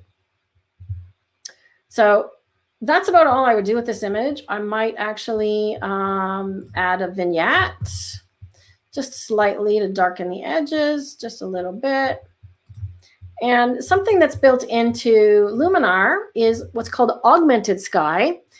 We could also do something artistic with this one. So augmented sky allows you to do things like add a balloon or some birds, right? Now, the fact that there are birds sitting on the pier, having birds in the sky makes sense, right? So we can add the birds, place them where we want them. You can even resize them and make them smaller or farther away, right? Then you can also defocus them if you want them sort of far away and out of focus. And if I increase the mask refinement, it'll actually fade them out a little bit, right? So the birds look kind of realistic looking, right? Relight just helps the birds blend in with the scene a little better. And if I wanted fewer birds, I could actually mask them out. Okay, so if I wanted to erase a particular bird, let's just say, okay, I don't like this one. Okay, so I'm just erased him, just like that. So you could end up with actually just one bird if you wanted. So it's just kind of a neat little thing. And you can also add your own augmented sky items. They just need to be a PNG with a clean, transparent background. Okay. Something else I might do with this image, probably not, but you could, is add a sun rays. Okay. So this is another feature of Luminar that's really cool. And it allows you to place the sun. Okay, so let's just say the sun is coming out from the clouds here. Okay. And then it allows you to adjust the warmth, the position, number of rays, and so on. Okay, so I've got too much rays. I'm just going to dial this down, make them a little shorter, something like that. And then this randomize allows me to just sort of flip this around until I get something that looks like I like it. Okay, so let's say I want to highlight these birds, and I get a ray that looks at the birds. Okay, then I dial my amount down so that it's softer. Okay, so it's just that coming through the clouds there, like so. Okay, ever so slightly. See that? I might play a little bit more with the randomize. That looks good. Okay, so before and after. I'm pretty happy with that, but if you want to take it another step farther, and part of these things, one of the things about editing is knowing when to stop, okay? I'm adding a few of these effects that don't necessarily need to be added, but just to show you what's possible. I do think the birds make a nice addition, as well as the very faint light rays. Right? If you wanted to make this image a bit more artistic, you could add a texture as well. So that's under the local masking. And this is not something you can do in Lightroom either, because you need either layers or a program like this that adds textures. Okay. New in Lightroom, new in Luminar is they allow you to see the textures, right? And I actually need to find my own textures. So I'm going to add some more. And let's see. I've got to go find my textures. Give me a second here. I'm going to add them into this folder because I've got a full set of textures of images that I shot in Cuba. If you could please share that with everybody, Rob. I've got my texture pack, and I'm also working on something called Bokeh textures. Okay.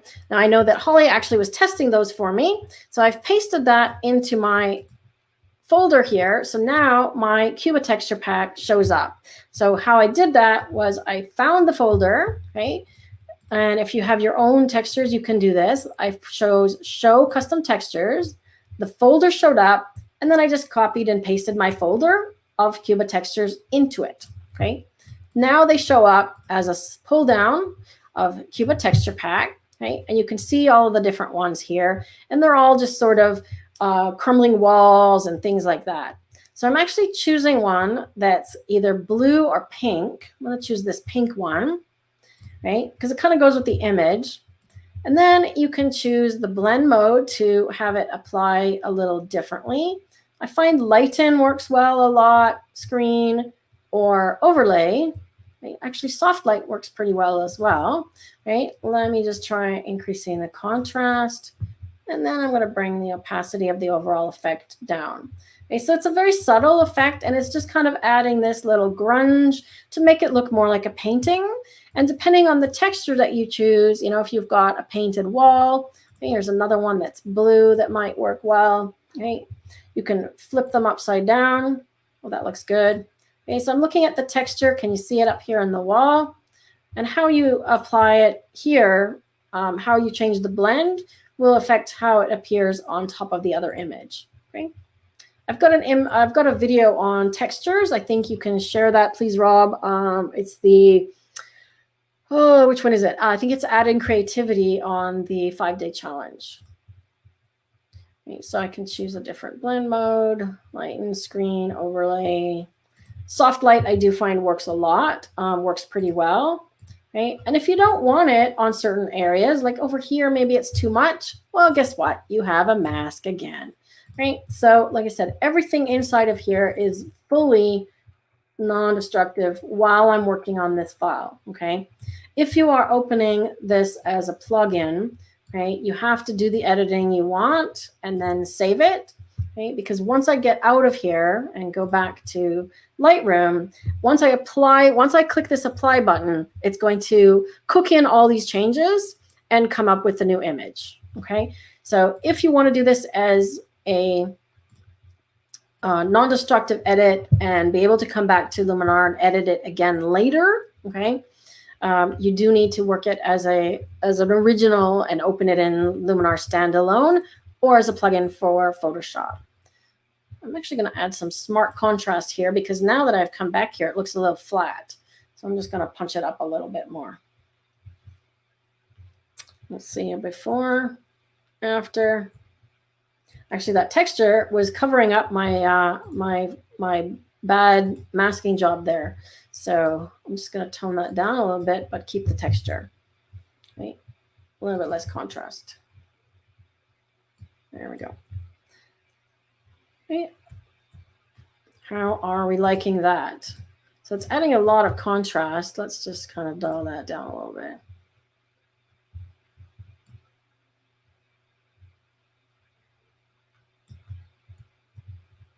How's that? All right, now I probably don't need that. So I'm going to apply that because I'm happy with that.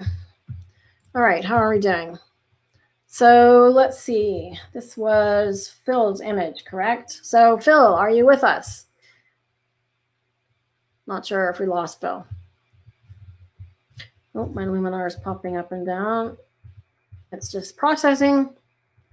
And then it will come back into Lightroom. So now that we look at the original image, it looks very flat, right? So what I did, if you look at the histogram, okay, so the histogram tells you that it's not touching the edges. And that trick that I showed you with the double clicks on the blacks and the whites will immediately help you solve a lot of contrast problems. Oops.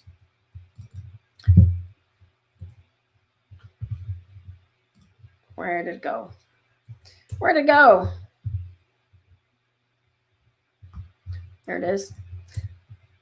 Okay, so doing that white click and then bringing down the contrast or the exposure does a lot of fix with that contrast.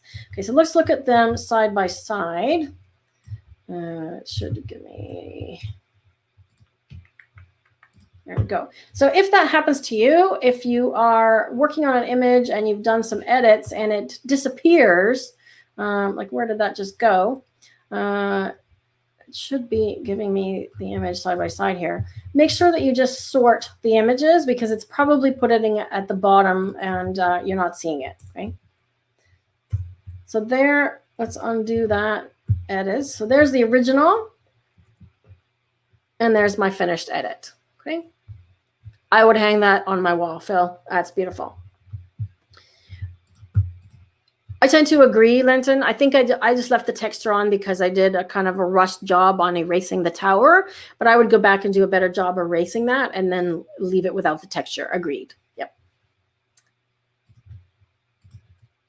Thanks, Jenny. Yeah, it really punches up the contrast. The biggest thing there is that I've really pushed the contrast, which then increases the saturation of colors naturally. Okay, so you don't have to use the saturation sliders inside of Lightroom. Let's see. Is there another one that I really wanted to edit that I haven't worked on for somebody yet? I've done one of Benjamin's. Let's do Malcolm's. Okay, so Malcolm sent two, and I've got. Did I do one of Jenny's? Yeah, I did one of Jenny's. I've got your this one as well. I did a minor edit on this one already, Jenny. So I wanted to show you where I was taking this one because that's the original, right? And I want to ask you, since you're here, are you shooting raw? Because these are both JPEGs that you sent me, and you have limited ability of what you can do with a JPEG, right? So you can see that I cropped in a great deal. I made sure to straighten it, which is what we saw earlier, right? So straightened it. And I wanted to really focus in on the pier, right? I darkened it because I wanted to look more like nighttime, right? Because I'm assuming this is the moon, right? So I brought the highlights down a little bit and I darkened it. I also changed the color. It's a little more pink than I would like. So let's do a little more blue. Okay, so this is what would be known as blue hour. So assuming that you photographed this after sunset, okay, I'm making some assumptions here. Let me just see if it includes your metadata. Okay, so it says that you took it at 6:56 a.m. Does that sound right? So I'm guessing that's perhaps still the moon and you're before sunrise. So I'm hoping that's correct. So if you shoot in RAW and JPEG, Jenny, edit the RAW. And I was hoping to receive RAW files, but I can work with this one, right? Does Lightroom have sky augmentation? No. Lightroom cannot add anything because it is a program that does not work with layers of any kind. Anytime you want to add a texture or combine two images, something like that, you need a program that has that ability. So you either need to go to Photoshop, GIMP does it. I believe On One has layers. Maybe Benjamin could tell me if Capture One does. I don't think so, but I could be wrong. And Luminar does not have layers in Luminar AI anymore. Luminar 4 did, but you can see that they work a different way now so that you can add a texture like a layer, okay? You can actually even add another image as a texture overlay, right? So no, you can't do that in Lightroom.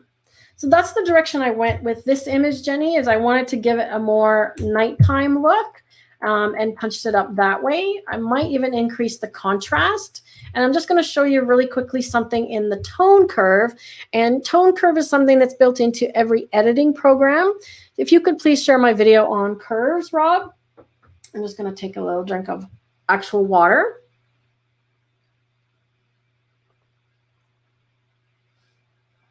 My throat gets dry because I'm just talking. As Cathy pointed out, talking quickly. So the tone curve is something that allows me to adjust the contrast, right, by dragging points on the curve, right? It also allows me to adjust different colors. So if I want to say, okay, I want more green or magenta, look at this, okay? So I can adjust just these colors and affect the color individually, like so. let's say I want more blue in the shadows. So I'm going to pull that up in the shadows, but I want yellow in the highlights. Okay. So it's almost like creating a split tone, right? But I have full control. Now there is something called split toning, or used to be called split toning. If you're using an older version of Lightroom, it'll be called split toning. And now it's called color grading, where I can actually add some yellow to the highlights. Okay. And I'm just gonna, okay. Then I'm gonna add blue to the shadows, so increase it even more. Okay. And turning that off and on, you can see what that's doing. Okay, so I can add pink or yellow into the shadows or highlights. This way, I'm adding yellow like that. Okay. Increasing the saturation. There we go. So now look at the color of all of the moon on the water. Sorry, I've got a sneeze in my.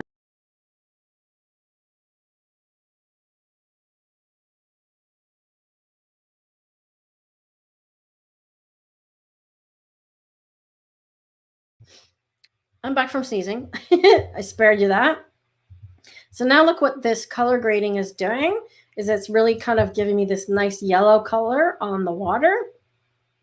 And if I don't want the shadows toned at all, I can just go with the color on the water, right? So before, kind of dull and lifeless, similar to the other image that we just worked on, right? And see how simply, just by adding some contrast, if I go back up to the basic panel, okay, you see that I did not touch vibrance and saturation. Okay, I used blacks and dehaze. If I take away the dehaze and the blacks, you see how sort of flat it looks. Add the blacks, add the dehaze. Now it has real punch. Okay, so those are the things that you can use to control the tones and increase color as well. Okay, so don't jump to the vibrance and saturation sliders. Stay away. Stay away. All right, I promised to work on Malcolm's image because I know that he's here as well. Okay, so this is an NEF, so a Nikon file.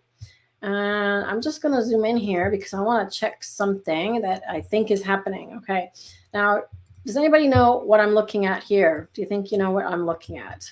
Because I'm going to go down into this calibration, actually, where are we? Lens corrections panel, and check something off here.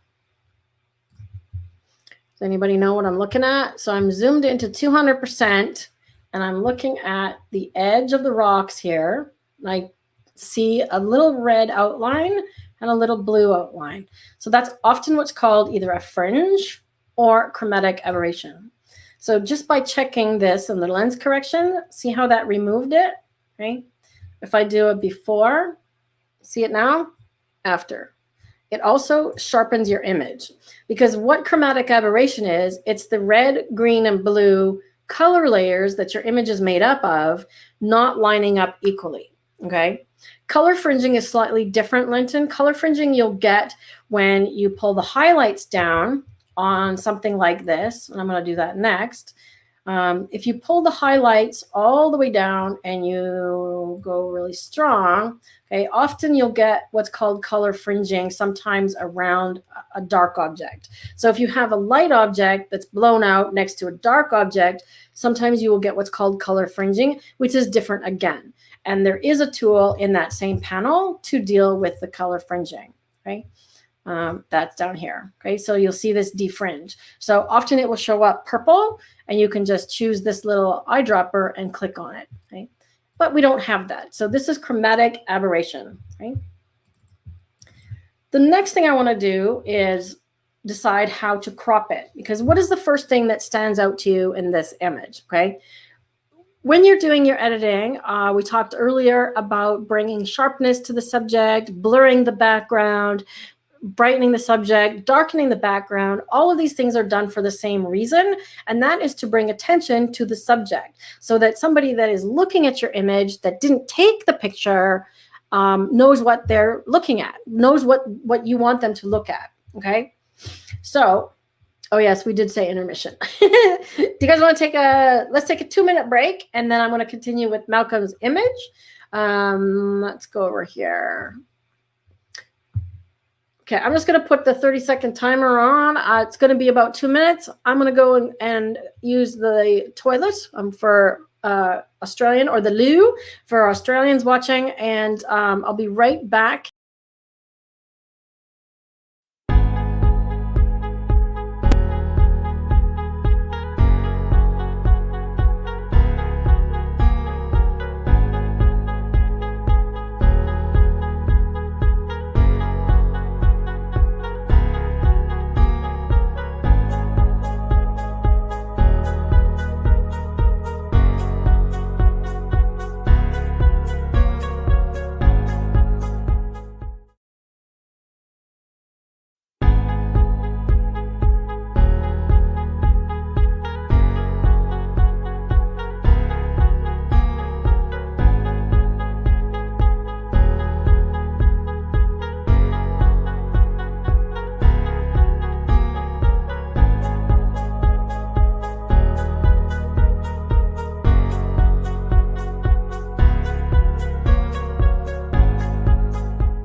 Okay, I'm back. I actually air conditioned myself for 2 minutes.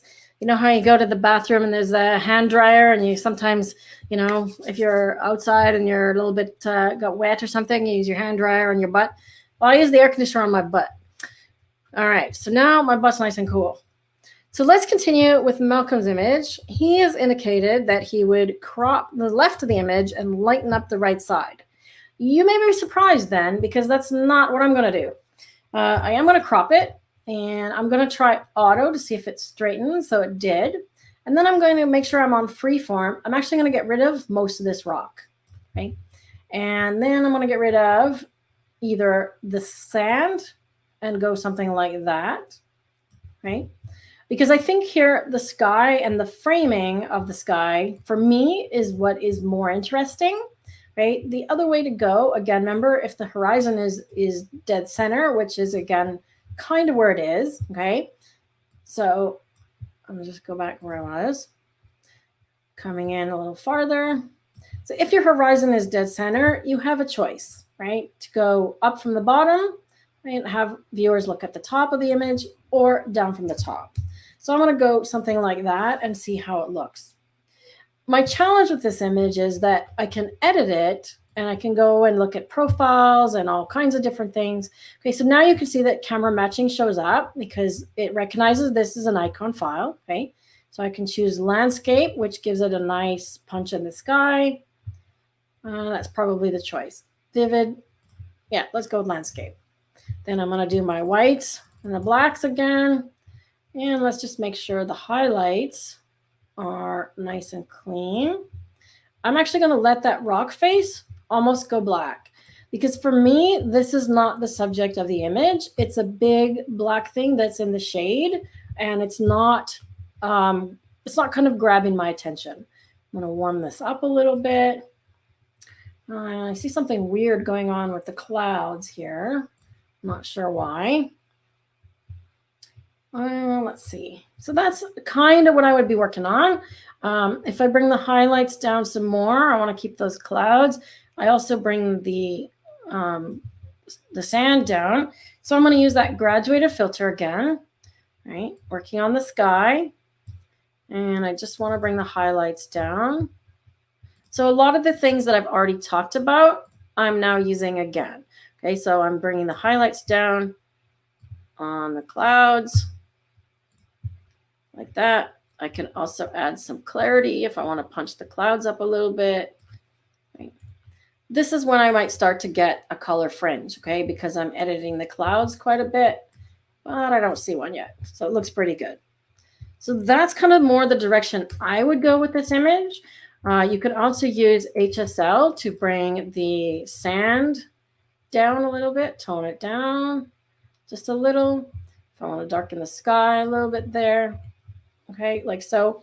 But the biggest challenge with this image is that it's kind of lacking a subject. I'm looking for a boat or a surfer or something here to grab my eye. So this rock face is a really great tool for framing. So when you have something, I'm just going to make a copy here and go back to the original. When you have something on the edges of your image like that, it makes a great framing tool, right? But because it's in the dark, your eye doesn't go to it automatically. So if you're looking for the texture of the rock to grab your attention, and I'm showing this upside down on purpose, okay? This is one of my little tricks that I teach. When you look at your image upside down, okay, tell me, everybody in the chat that's watching, where is your eye naturally drawn when you look at this image upside down? Do you go to the sky? Do you go to the beach?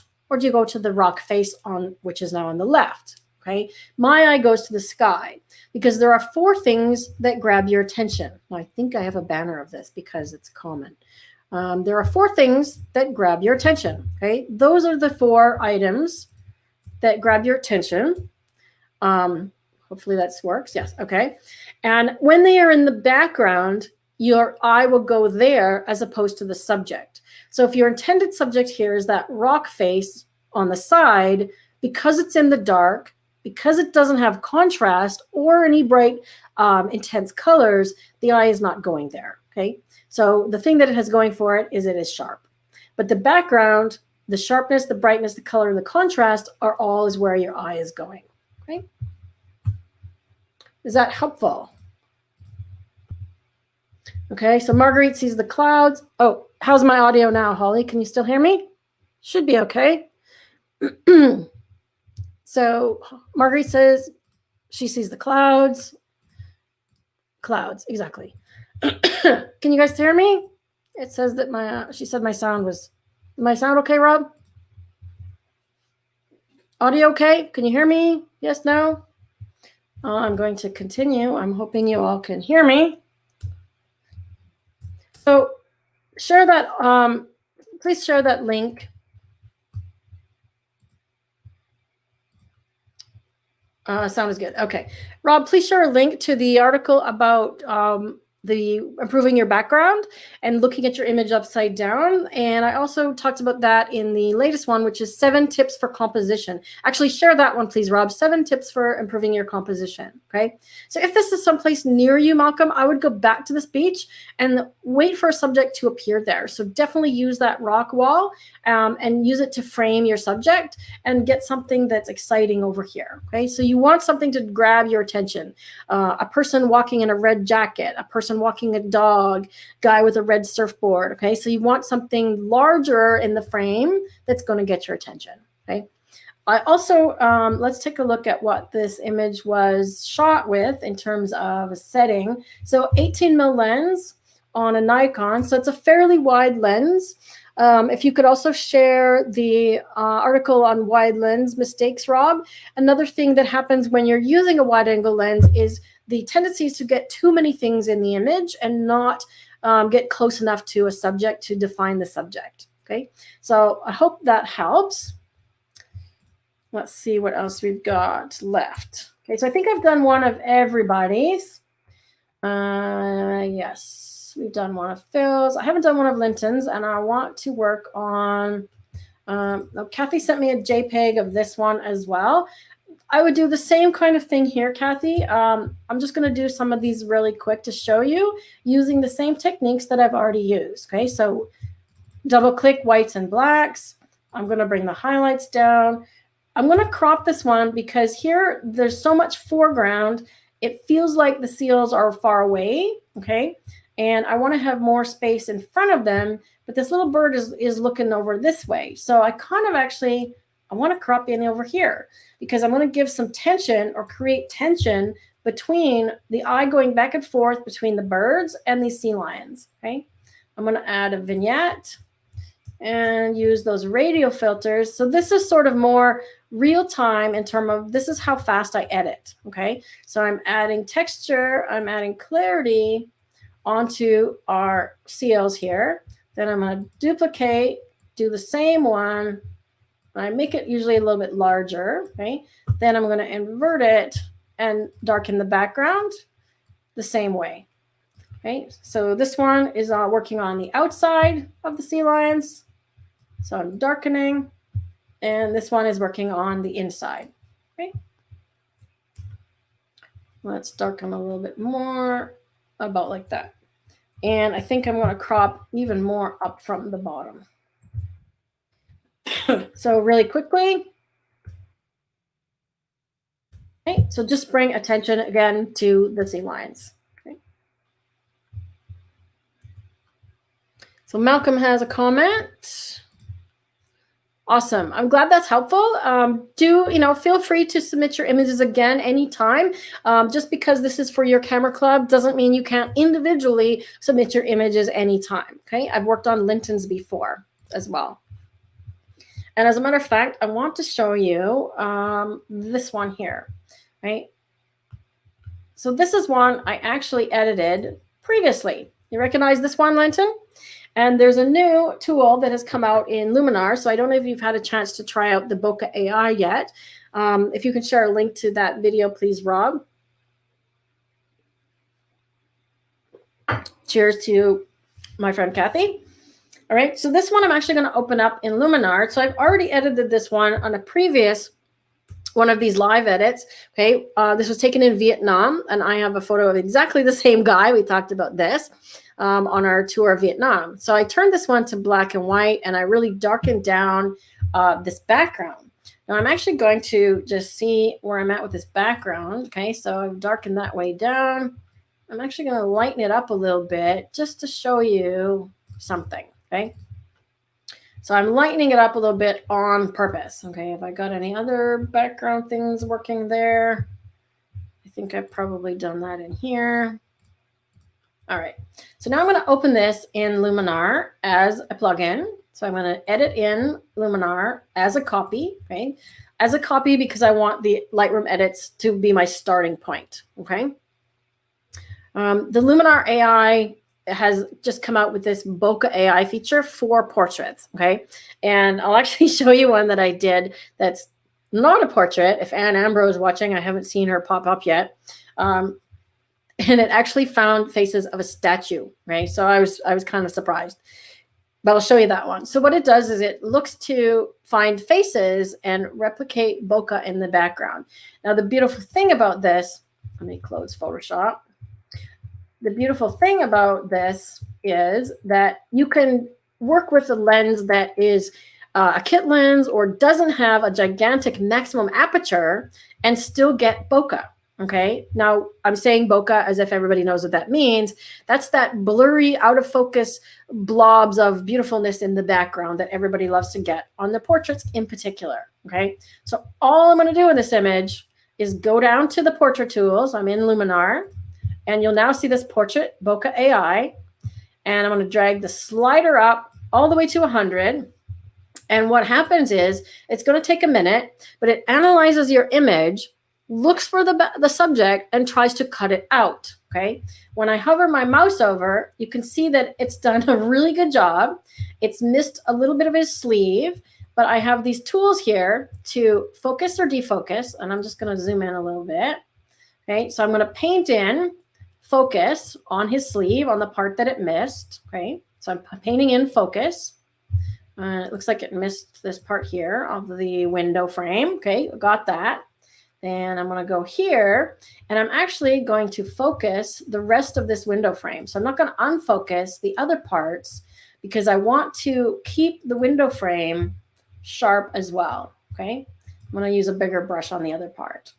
So let me zoom out again, use a bigger brush, and I'm just going to paint this whole area sharp because he's sitting right in the window frame, and the window frame itself wouldn't be out of focus, right? It's just the stuff that's on the other side of the window. I'm going to do maybe just a slightly lower. I think I've got the sort of the edge of the window frame right there that I'm missing. So I'm just going to do a pass and get a little bit more of that edge of that window frame. So I'm just kind of fixing the mask because it did really well on a tricky image, right? Like so. All right, now let me back up here. So let's see what it's doing. All right, so when I turn this off, you can see that it is indeed darkening, or it's sorry, it's creating that bokeh in the background, right? I can use the sliders down here to actually increase it, okay, so depth correction. And the reason I lightened or stopped darkening in Lightroom is I want to show you that I can affect the brightness right here. How great is that? Right? So I can do that without having to mask or paint or anything. I just have to get my basic original mask. And most of the time, I haven't done any painting on any of these that I've tried yet. Okay? I can even warm up the background or make it cooler, which in this case, I'm not going to do, obviously, because of the sepia tone. Okay? But I can add a little bit of highlight glow, darken the background way down, and really come up with something like that. Okay? I'm going to make my brush a little smaller. And I'm just going to do a pass on this doorway one more time here. That, oops.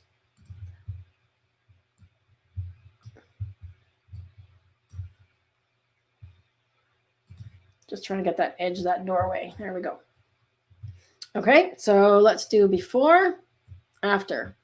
And I've kind of got a little bit, I missed the target here, so let me zoom in a little bit again. Let's see, I want to, defocus that. So I'm changing the size of my brush, just with the left square bracket keys. I'm just kind of making a mess, so I think it was better the way I had it originally. There we go.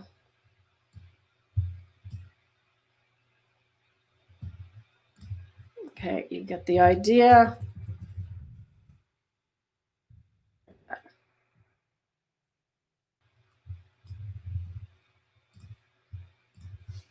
All right, let's see how that does. I could paint a better job on the edge, but you get the idea, right? So the things that I was trying to do in Lightroom with various different tools, it now does automatically. So I'm going to apply that. Bye, Jenny. Thanks for coming.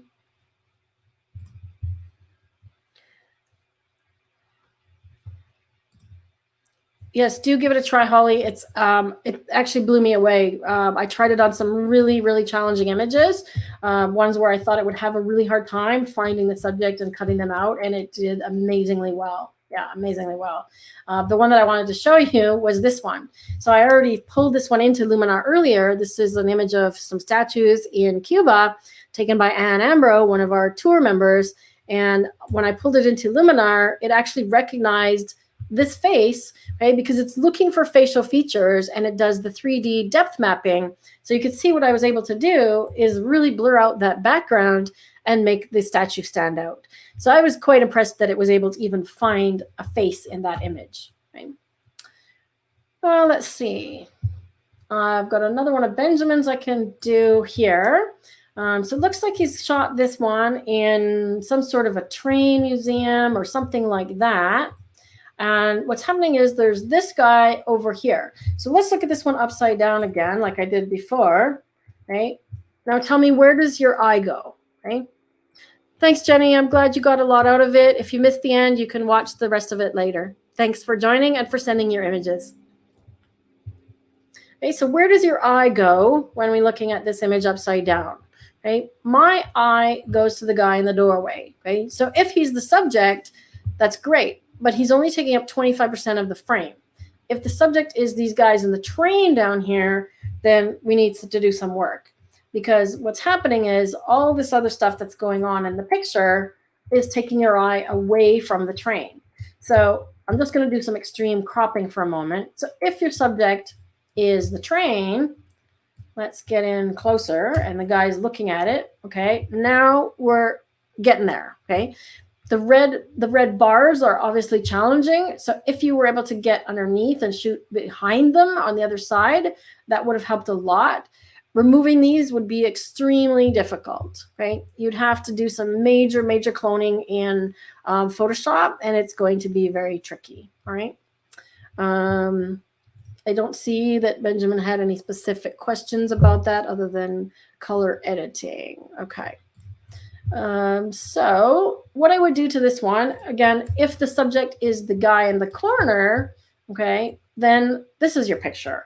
So get really clear when you're photographing, because that's actually a really interesting photo and a really interesting guy, right, with the beard and everything, right? Get really clear on what it is that you're photographing, because this one here has two competing subjects, right? So you get clear on which one you want to work with, and if it's the train, you know, then we're going to go for that, okay? The other thing is there's a lot of converging lines here. So remember, when you're shooting up at buildings, they converge. When you're shooting down, in this case, they converge as well. So the transform tools will work to correct that. Okay, so I clicked auto in the transform, and you see how it sort of brought the outer edges, and what it's doing is this, basically, right? So it's tilting or shifting the angle. And when I click auto, it analyzes your image for up and down verticals and straight horizontals and tries to make them everything square, right? I'm going to go level as well. Let's go back to auto. I still find that it's a little crooked, so I'm just going to straighten it. And where I'm looking is the center pole, okay? So when you're straightening your images, always use something in the middle, okay? If I want to use the ruler, I'm going to use it on this red pole. Make sure I get the edge of the pole, okay? Because if I straighten it based on something on the side of the image, it's getting that distortion, okay? So now I've straightened here, but now it's crooked over on the other side. Okay, so you have to sort of find this balance of straightening and distortion correction. And I think I might go even a little farther like that. Okay, so that looks better. We've cropped, right? Maybe a little more on the bottom. And if you want your eye to go into this middle part, again, remember, radial filters are the way to go. And then just put it on the outside, right? So if you really want to see this guy here, right, make sure you darken the outer parts. And now that I've done that, I'm going to brighten the overall image, okay? Keep in mind that brightening the image has a lot more to do with whites than it does to do with exposure. Okay? Exposure is about midtones, okay? And whites brightens the brightest parts of your image. So now I'll go back to my radial filter and bring the highlights down more like that. And I'm going to duplicate it and invert it so that I'm working on the inside, and I'm going to boost his exposure a little bit more and also boost his whites, okay? Maybe even contrast, okay? So I'm really bringing attention more into this guy here with the train. Let's keep the blacks. And if we wanted to, we could do another one over here and draw attention to the people watching, because my eye tends to go here as well to see what they're doing. Okay, so let's just brighten them up. There we go. Okay, so a little bit of tone control. We've gone from that to that. Okay. But once again, it also comes back to make sure when you're shooting that you have a clear subject and get really clear on what it is you're photographing and how you're going to show that to other people. Benjamin says he's focusing on the people who are maintaining the steam engine. Okay, so I made the correct assumption. But you could have taken a second image of that interesting fellow in that window, right? So pay attention. Look at the edges of your images when you're photographing, especially, let me see the lens that you're using here, because I'm guessing it's fairly wide. Yeah, so you're using a 28, which is fairly wide on your Leica. So make sure that you look at the edges of the image, because if you see that fellow on the edge, you want to make sure that you come in, right? So you're using a lens that is not a zoom lens. In this case, you would have to physically get closer. So I call that zoom with your feet, right? So Don't be afraid of zooming with your feet and getting closer. If you had an even wider lens, getting right into this area here, and again, you may not have been allowed to go there because of restricted access or so on, but photographing him with all the red scaffolding or beams around is tricky, right? We're coming up on 2 hours, as Rob has pointed out, and I think we've gone to most of the images. I'm going to save this one for another one, Linton, because I know you'll tune in another time. And I'm just going to turn off Benjamin's comment.